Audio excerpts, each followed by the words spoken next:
Bonjour à vous, aujourd'hui je vous montre un système encore peu répandu mais très astucieux qu'on a installé sur mon dernier chantier. C'est cette espèce de gros tuyau, c'est un récupérateur d'énergie sur eau grise. Alors en fait c'est tout simplement la descente d'eau qui provient du bac à douche qui est là juste au-dessus. Alors qu'est-ce qu'il a de particulier ce système? C'est qu'à l'intérieur de ça, on va faire un échange de calories entre d'une part les eaux qui descendent du receveur de douche, donc c'est ce qu'on appelle les eaux grises, et d'autre part l'eau froide qui va alimenter ensuite le ballon d'eau chaude qui est là. Alors pour expliquer un peu mieux, je vous ai fait un petit schéma.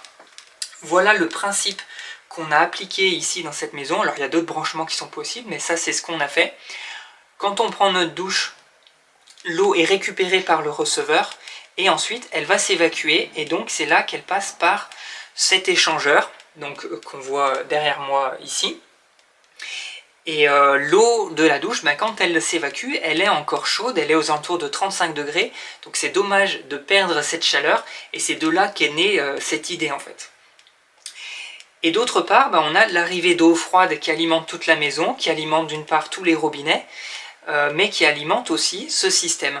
Et en fait, l'eau froide arrive aux alentours de 12 degrés, et en croisant ce flux d'eau grise à 35 degrés, alors c'est pas l'eau qui va se mélanger, mais c'est les flux qui vont passer côte à côte en fait, et bien en faisant ce croisement, on va arriver ici à avoir une eau aux alentours de 28 degrés, donc on aura récupéré quand même pas mal de calories, et on va alimenter notre ballon d'eau chaude.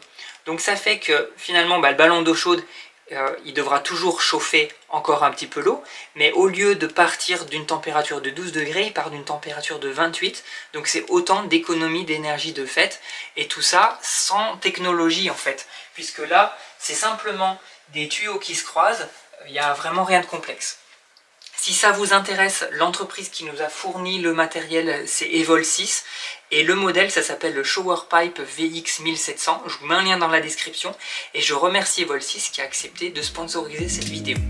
Je vous souhaite une très bonne journée, et je vous dis à bientôt. Ciao!